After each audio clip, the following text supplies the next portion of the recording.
months in Wyoming. That was different. Very different. Slower. Boring. Yeah. It's funny. We hadn't become a constitutional carry state yet. Okay. And Wyoming already was. And so I knew exactly what to expect. It was the most boring state I'd ever worked in. There was no crime. Yeah. Everybody had a gun. I mean, unless you wanted to be shot in the face, you're not going to rob anybody. Yeah. And you said this is where you were an officer? Yeah. Okay. So I'd already been an officer in Oklahoma, and then I go to Wyoming, and I ended up in Arkansas, which is complete opposite. It's very Democrat ruled. Okay. I mean, a lot of the same laws, there are very strict rules about everything, and it was a lot more dangerous. And I've heard like Arkansas, Mississippi, Louisiana, it's a lot more like running, I guess. Like you look at the different boot camps, police academies. Yeah. And from what I understand, as the South, it's just a ton of running. Oh yeah.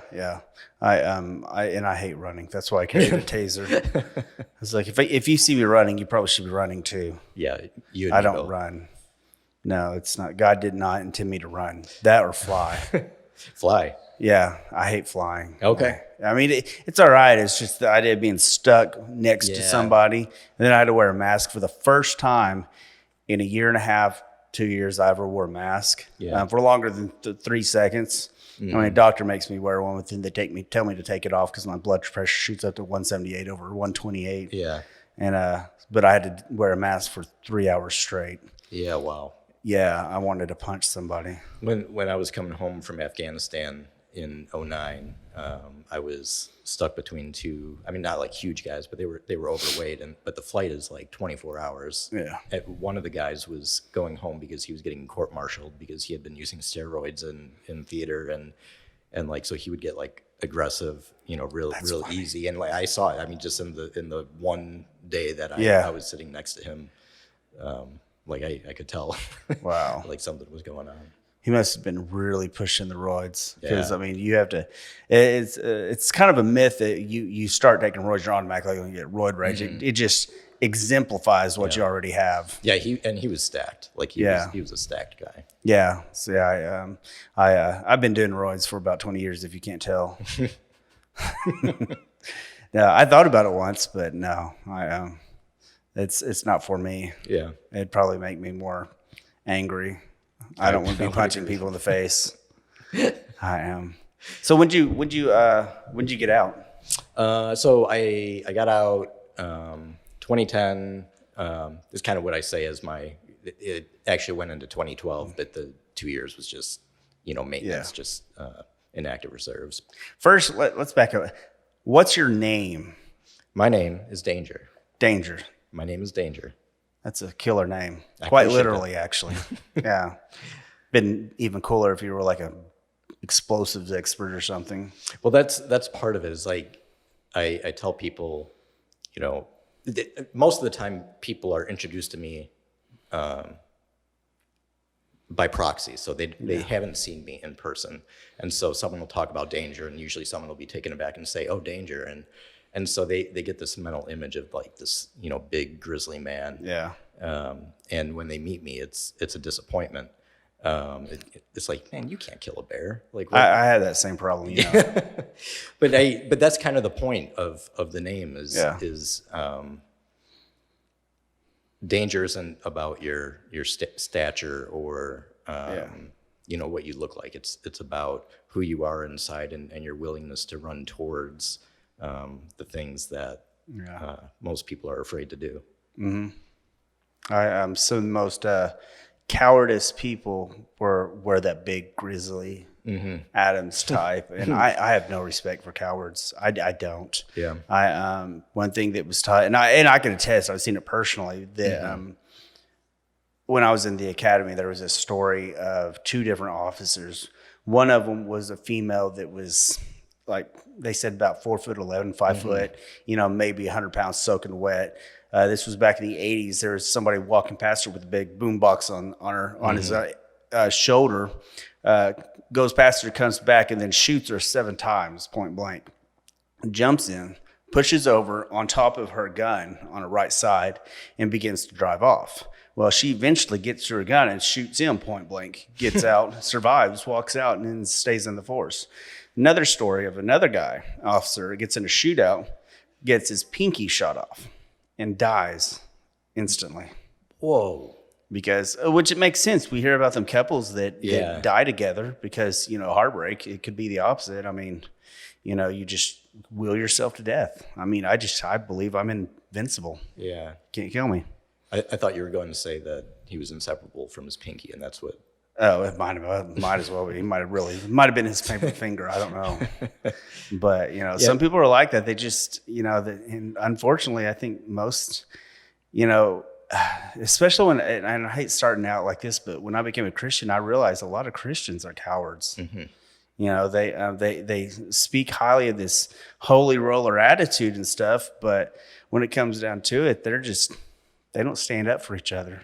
Yeah, I think that's the thing with Christianity is in all that we do. I'm a believer too. All that we do, the best, and when I say best, I mean the only real commitment that we can make to God is we can say, when the time comes, I plan to trust you, because we don't know how we're gonna react to those different situations. And I mean, it's the same thing. When we were in boot camp, they said, when a firefight starts, you'll never believe which of the guys are the ones that are running and which are the ones that are running, to the fight. And they were absolutely right on with that. Some of the bravest people I've seen are not who you would look at and say that's it. We had a guy at my unit before we left. When we found out we were getting deployed, it was his actual first deployment, as it was mine. But he had been in, this was the National Guard, and so he had been in like 20 plus years, and this was his first deployment.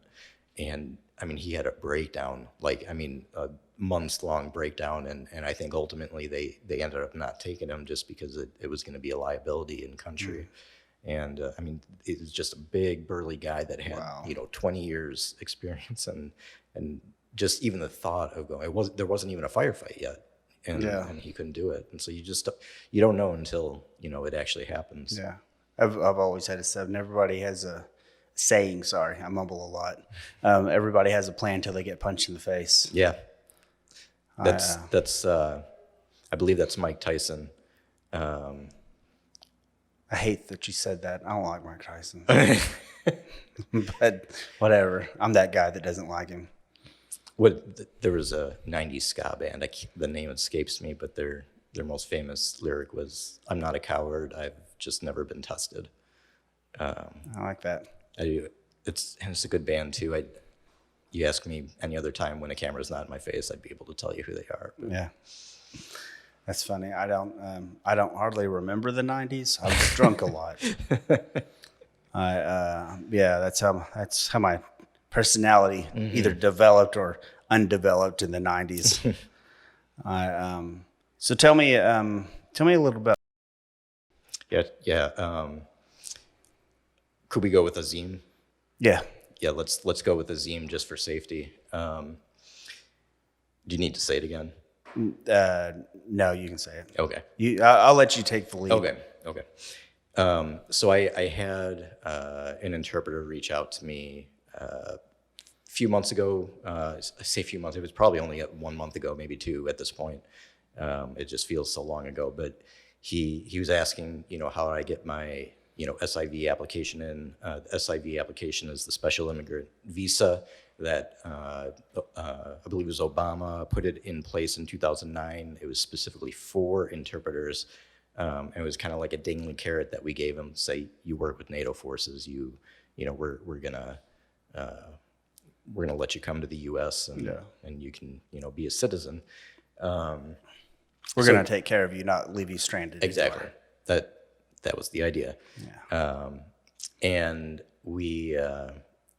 He reached out to me, and I had been helping other people at this point. I'm not even sure how he knew that I was a guy that was helping people, but he reached out and said, "Can you help me?" I looked at his documents. His application had been denied There's a million things you got to do in order for this application to go through, and the process usually takes 4 or 5 years. Wow. He had applied in 2019, so he was 2 years removed from the application, and he had gotten denied because every SIV applicant needs a letter of recommendation from their direct supervisor, which, by the way, is really hard.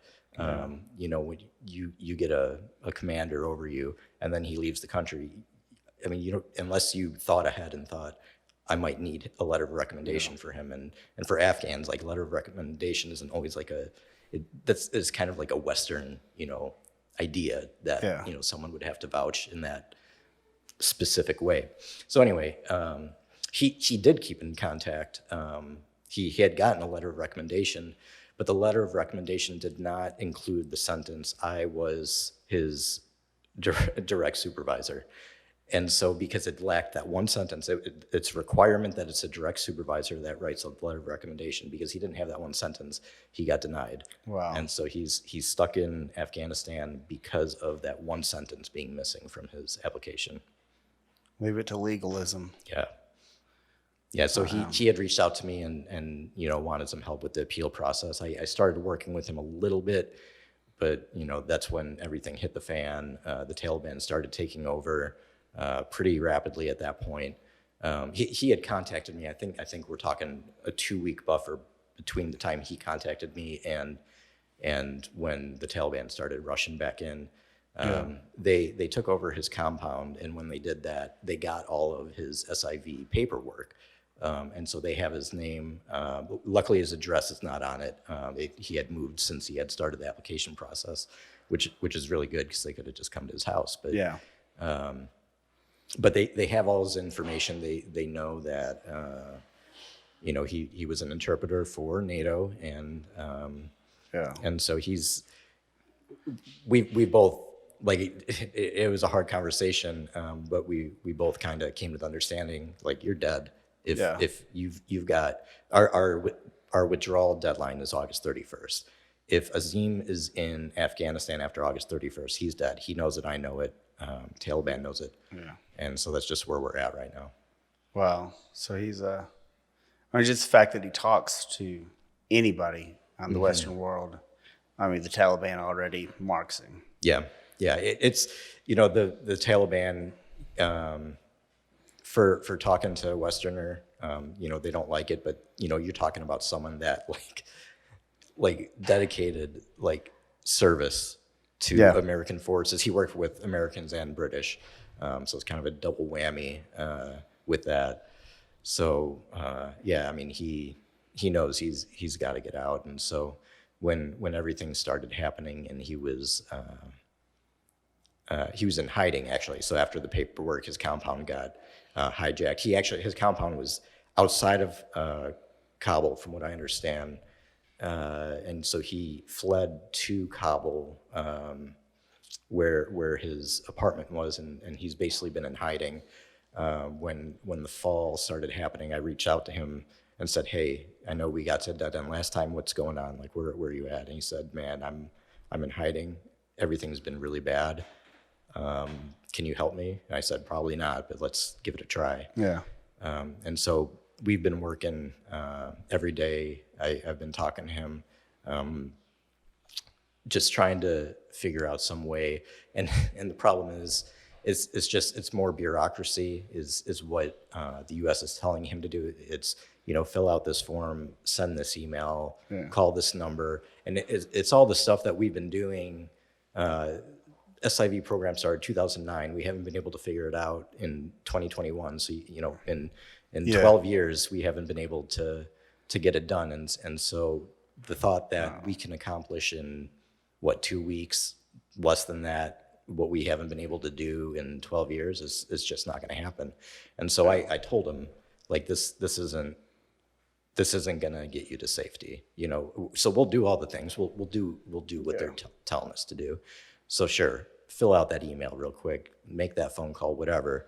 But I told him, man, you got to get to that airport, and that's been the plan every day. No matter what's going on, he goes out to the airport and he marches around at one time, at least one time, to see what's going on. Can he find any cracks?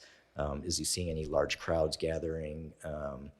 And he's actually been an asset to military intelligence. I got a call 2 nights ago in the middle of the night. It was 1 a.m.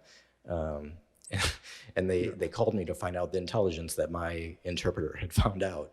No. I can't think of another conflict in our history where something like that is happening, where they're reaching out to people in the U.S.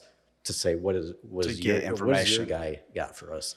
But that's what's been happening, and he's been an asset to the military even now as he's fleeing for his life. I mean, it's obvious on the world scale, on looking at the news, that this is a fiasco. But I don't think people realize how big of a mess up this is. How many people's lives? Mm-hmm. I mean, this guy. I mean, he should have been flown to America on first class. Yeah, absolutely. I mean, but he's forgotten because he's not American. Yeah. Well, even the Americans got lost. Yeah. They forgotten. Just lost in politics. Mm-hmm. People have no idea politics have a real impact. Yeah. On people. And the way everything happened is just I mean, to call it a head scratcher is an understatement. It's frustrating to me when I think about for me, the big, there's a lot of screw ups, but for me, I think the biggest screw up, besides not getting these interpreters out before the deadline. I mean, I can't imagine why we're scrambling the last week that we're supposed to be there. I can't imagine this is when we decide this is when we're going to put it into high gear. Beyond that, the leaving the billions of dollars of equipment behind is just it's astronomical to a point that I don't know that we've ever seen anything like this happen in history before, where someone has just abandoned that much. And I get asked all the time. People have been reaching out to me just because, I wrote a book, so supposedly people think I'm an expert, and that's really not the case. This is my experience from 2008 to 2009. What book was it, by the way? This is I Am Danger, I Am Prisoner. And so when I was in Afghanistan,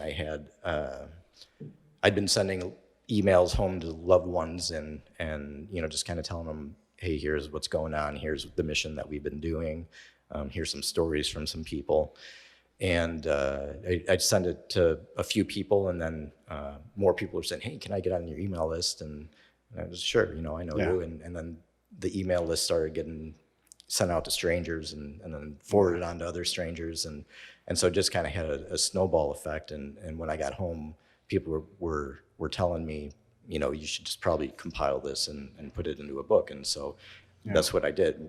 Usually if 3 different people tell me the same thing, 3 separate times, I listened to that, and I had way more than 3 people telling me to do this. So it was well worth the labor of it. Yeah. But this doesn't make me an expert. I would say I was an expert on Afghanistan from 2008 to 2009. I'd say that for sure.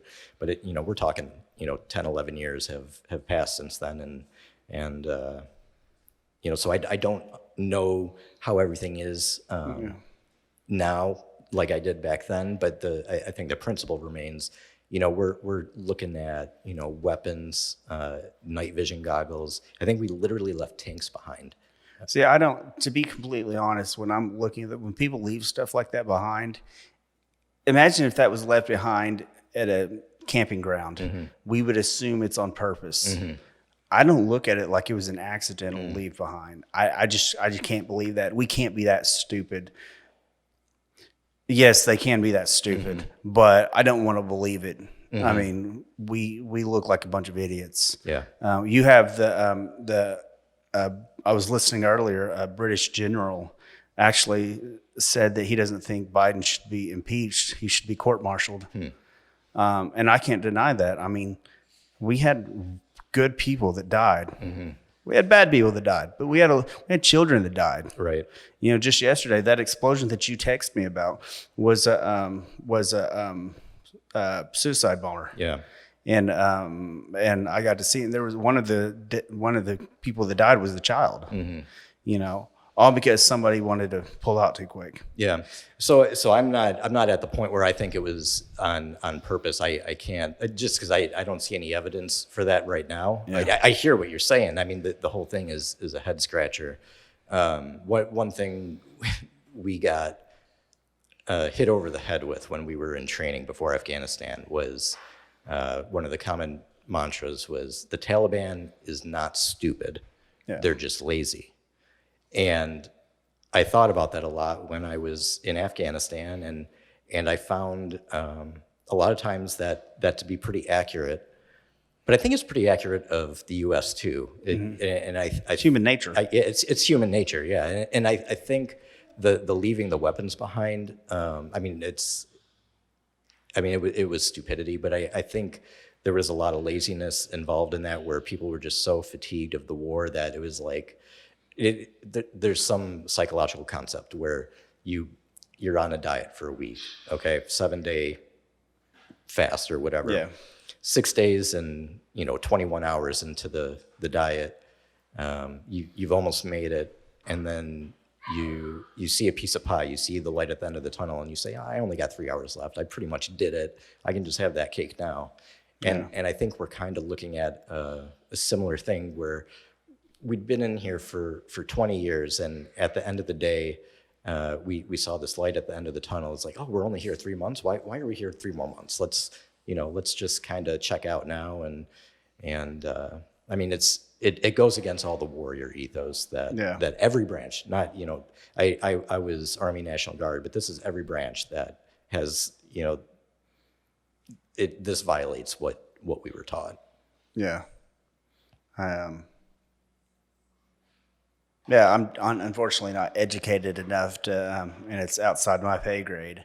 I'm just an observer, but yeah, me too. I'm a peanut gallery just like you. It's the same thing. And we all have opinions, but this one hurt. I mean, it really did, because I have a lot of family, a lot of friends in the military. Yeah. And I take everything our military does very personal. Yeah. Because like a lot of Americans, a lot of us, people assume just because we're sitting down that we're not part of it, but people look at us. Yeah. I was raised, I would call myself a proud American. And even, the U.S. does a lot of things the wrong way. And I understand that. Even in those times, I've been able to maintain my pride in the U.S. It was after the pullout was announced about, I would say it was 3 or 4 months ago, that I really had to confront myself and realize that it was the first time in my life, because we were leaving these interpreters behind, that I felt shame for being an American. It was the first time I was ever really embarrassed about being associated with the people that we did this.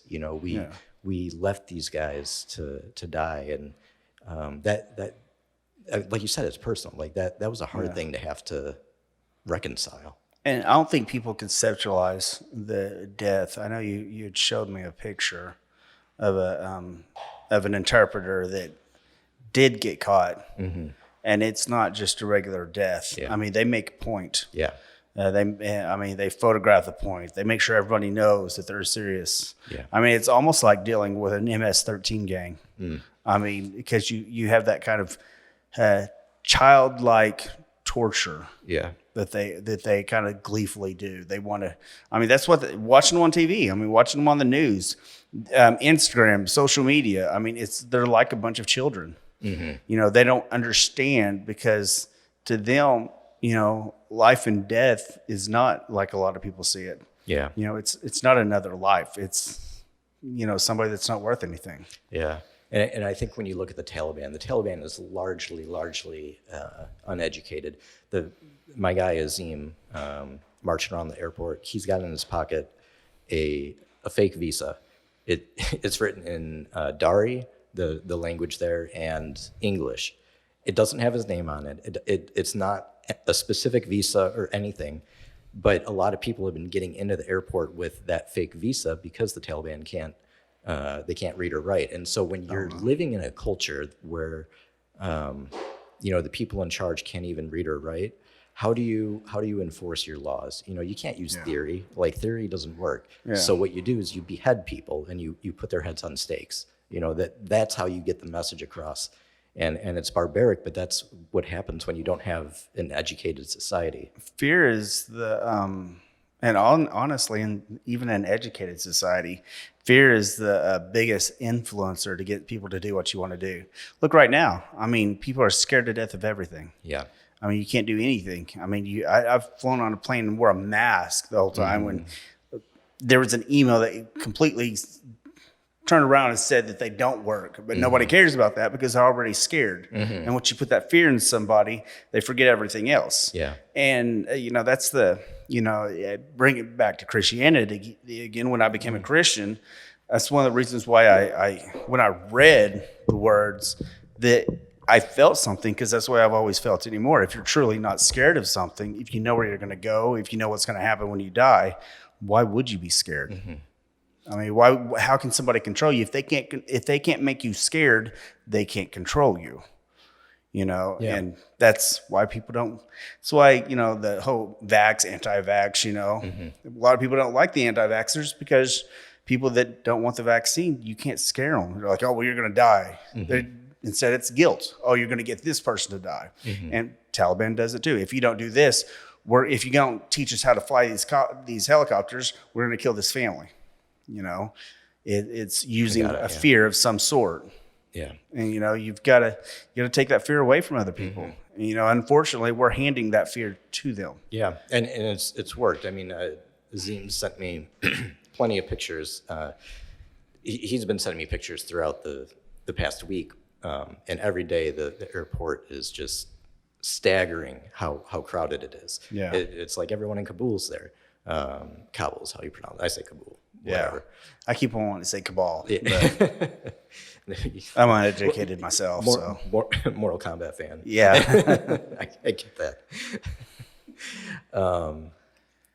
But he, going back to the whole thing about fear, he showed me some pictures today of the airport. There's nobody there. Like he had gotten an alert today saying there's going to be an evac here for American citizens only. He went, just because it was like, if I'm there, if I'm at home, I'm definitely not going home, or I'm definitely not getting out of here.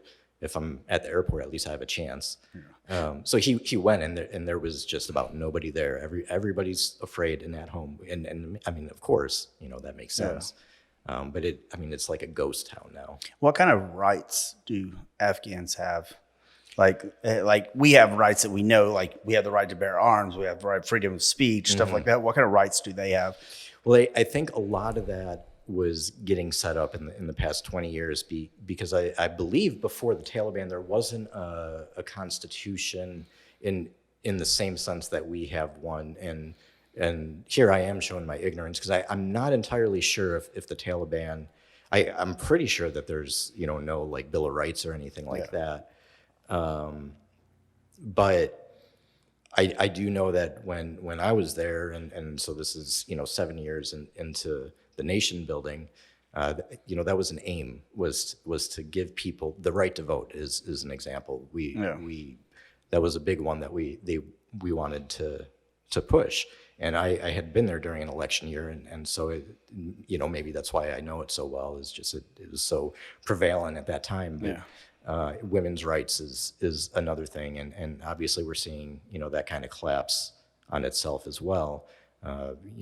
With the Taliban says we're going to uphold women's rights, and 2 days later they're telling women you got to stay at home because the soldiers don't know how to handle you. And it's just like, how's that women's There's rights? a reporter from CNN. She was asking the Taliban about, are y'all going to give women the right to be in charge? And I don't think she quite understand how stupid she sounded because they literally laughed at her. Yeah. Because to them, it's not, they're not woke, and there are certain things that I do, women obviously should have the right to vote and everything, but in that society, they're not the same. And so you can't talk to the headmaster and convince him that he's a tyrant. Right.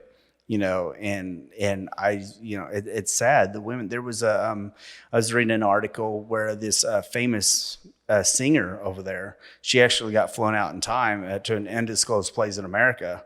And, but she would have been, it would have been awful because she is famous and she's spoken out against the Taliban, against, for women's rights and stuff like that. People like that are headhunted. People that are actually do show bravery, because it is brave. It shouldn't be brave to say that, we should have the right to speak. Yeah. Unfortunately, it isn't brave in some places. Yeah. And it has real costs. Here in America, you can say stuff like that, and you can say the most outrageous, dumbest thing, and you'll probably get a peanut gallery cheering you on. Right. Over there, you'll get shot. Yeah. So them are real heroes. Them are people that are, like your buddy. That had a real, and I don't mean this any disrespect at all to our military at all, but they had their own lives that they possibly could get by shooting and being in theater. But these guys volunteered for this. Right. Knowing that they'd already, they signed their death ticket. They get caught, they're being tortured. Yeah. And there's 1,001 ways to die. Yeah. I mean, you're the interpreters and not just interpreters, there are other people that didn't just interpret. I was talking to a woman who is being hunted as well because she was used to search women. And because men aren't going to touch women in that way, and so she was used for that. And now it's the same thing. So when you're signing up to work with NATO in any capacity, it's going to the casino and betting against the house. And in this case the house won, and so now we're seeing the dividends of that. And it's just tragic. It's depressing. Yeah, that's one way to put it. I it's something that really bothers me. I've literally had nightmares about thinking that, the torture people are, seeing, your own children. I've seen pictures of where people are handing their baby to a soldier. Yeah. It's just, yeah. And the whole story of that is, that parent doesn't know if they're ever going to see that baby again. The baby doesn't know who the parent is at that point, at least, in a identifiable way. I've been getting pictures from Azim, from several others. Azim's not the only one I'm working with.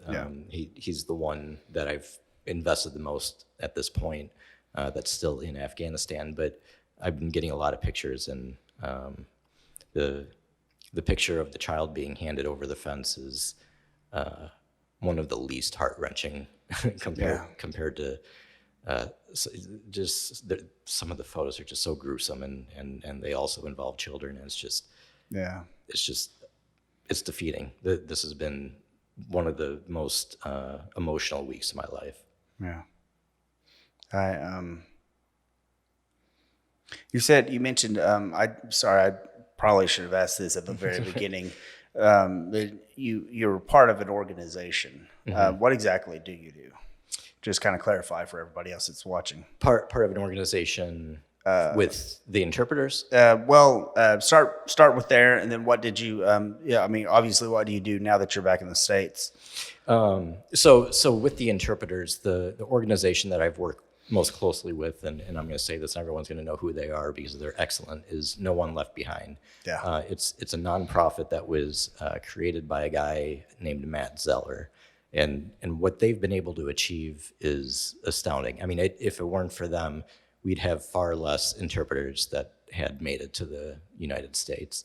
And so when I say I'm working as an individual effort, they're completely swamped. Even if I wanted some advice, they wouldn't really be able to do anything, because they're just 24/7 right now. So I've been largely working as an individual, but they're the organization that's really been the lead agency to bring this all home. Okay. Awesome. So what do you do now that you're in the States? So for me, I've never had, since I've been back in the United States, I haven't had the same job for more than 3 years at a time.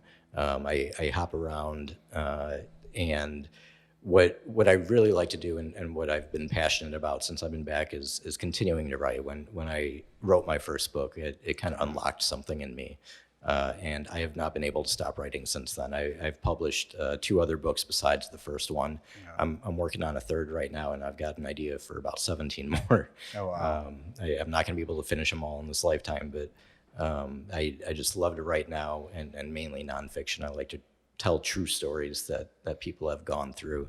Yeah. And then I went to school after I got back from Afghanistan in 2009, got out of the military 2010. I've been in school from 2012 to 2020. I graduated in 2020. And that was a bad time to graduate, but that's what I did. Yeah. I've discovered there's no perfect time to do anything. Yeah. Or at least you think that it's a perfect time, then something else goes awry and stuff. But yeah. Congratulations graduating. Thank you. I had graduated with my bachelor's degree in, because when I had gone to Afghanistan, I had 3/4 of my degree done, and then I finished it up in 2010, which was the Great Recession. I barely managed a job at Toys R Us, barely managed to get a job at Toys R Us. And so I thought, man, this is just a hard time. This will never happen again. Let's go back to school and work towards it. Graduate 2020. Literally, I graduated March 2020. And so it was just like nobody had anything, that justified, going back to school. But sometimes that's, here I am complaining about that, and people are getting beheaded in Afghanistan. So I don't think it's so bad now. There's always somewhere that's worse. Yeah, a lot worse. Yeah. Yeah. I mean, it kind of gives you a different perspective. When did you, were you raised in a Christian home? Yeah. My family's raised Catholic. And people ask me, when were you saved? And that's, for me, that's such a foreign concept. Yeah. Just because I felt it my whole life. I was raised in Catholic school, not just Catholic church. They had sent me to Catholic school, and I had a reckoning, I guess you could say, in 7th grade, where I just realized, here I am going to Catholic school. I have religion class that I go to every day, and I'm kind of an asshole. And that was a hard thing for me to reconcile. And so I just reached out and said, God, I know, like, me and you haven't really talked, like I do the prayers or whatever before meals and at church or whatever. But this is like my actual first, I think, genuine prayer. And what I'm asking is if you do exist, if what they're saying is true, I just would be grateful if you reached out to me a little bit. And my life changed from there. And so I don't know what the date is. I can't even tell you how old I was. I think it was 7th grade.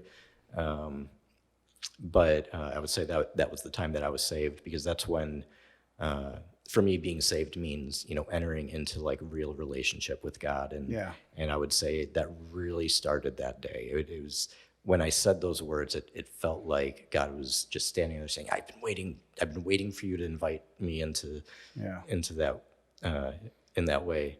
And my life's been different ever since. I think, I'm still an asshole.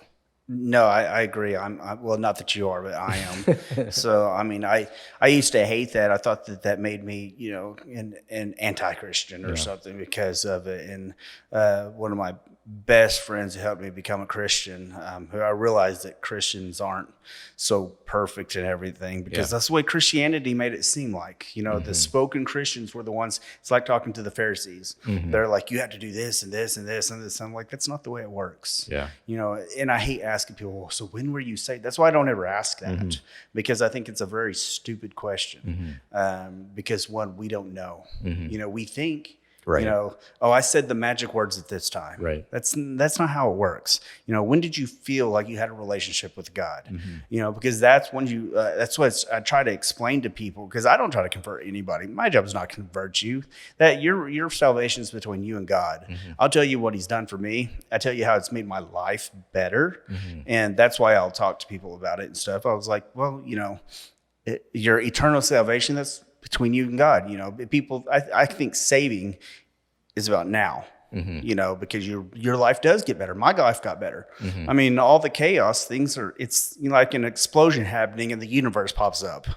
Out of chaos, great things happen whenever you're talking to God. I was talking about your friend, and somebody asked me if he was a Christian. I said, I highly doubt it, given the area. I said, however, you know, I will tell you that God helps people that don't even know that they're helping. God's voice is like white noise. It's all around us. Being a Christian just kind of helps learn to listen. You know, it doesn't make you better. It just means you're a little honed in about what you're listening for, because, you know, atheists, they don't believe in it. So why would they even hear it? You know, but whenever you listen, kind of like him turning around at the last minute, probably the smartest thing that he could have possibly done. He heard God, didn't know he did. You know? Yeah, and I think you look at stories in the Bible, going back to what you were saying about, you know, converting other people. I think Paul makes the, let me silence this real quick. No, you're fine.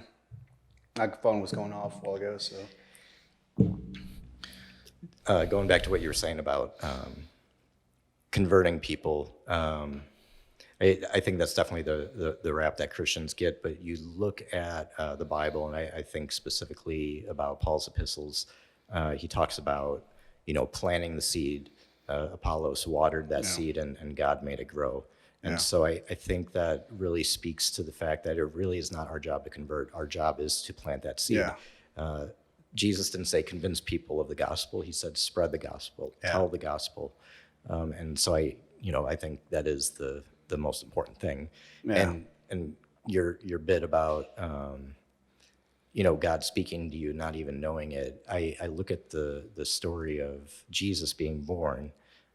Jesus is born in a manger, okay, and the religious leaders are indifferent to that. The people in authority are afraid of Jesus being born, but who was it that said, "Oh man, this is happening. Let's follow this lead"? It was the pagans. You know, it was the wise men that said, let's make a sacrifice and really go out of our way to I never thought about that. Yeah, I mean, they were following their astrology. They weren't following any, you know, Jewish laws or, you know, anything like that. And I think that is the perfect example to show that God will use anybody where anybody's at to meet them. Yeah, exactly. You know, that's why it's so important not to sit there and judge somebody because somebody's broken in a different way. I mean, God uses broken people. Our assholeness will reach the people that need to be reached. Yeah. And yes, there is a biblical purpose for punching people in the face. I mean, I will say, I almost said it proudly that I'm an asshole. Yeah. I'm not proud of it. It's just who I am, and I'm sorry for that. But that's just who I am. I'm not sorry. I tend to start stories and realize I never finished it. And I'll notice after I watch the video. But the story I was going to start a while ago was that I didn't know if I heard God or not because I thought he was a booming voice, and I was wrong. And I was told, get in a quiet place and listen, and all I heard was own it. And, you know, that's something I'd always kind of crawfished when I started talking about, like, my shirts, you know, don't be a dick, and Jesus is a badass. I'm like, well, it's who I am. God made me this way because sometimes there's going to be some time in my life that I'm going to have to punch somebody in the face, and it's going to get them to see the truth. You need people like that. Yeah. But I can't recommend that you do that, but if that's Yeah. that brings someone to to Christ, I'm on board, I guess. I I like to bring people to truth. I know, like I said, I don't want to notch in my belt or anything. I don't save anybody. God saves people. I want people to see that it's okay to be a Christian and a badass at the same time. I mean, God needs all of us. We're all different arms of Christ. Yeah. So, but this actually went a lot faster than I expected.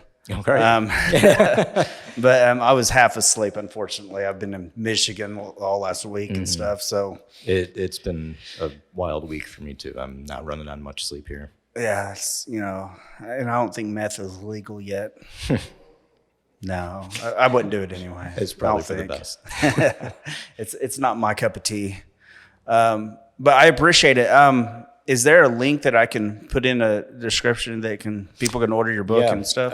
It's on Amazon, so you can look up "I Am Danger, I Am Prisoner," Okay. and that's the very easiest way. I do have a website, burningbridge.com. Burning Bridge is the publishing company that I run. It's just an independent publisher, and so you actually can't buy the book straight from there, but Amazon, Barnes and Noble, wherever.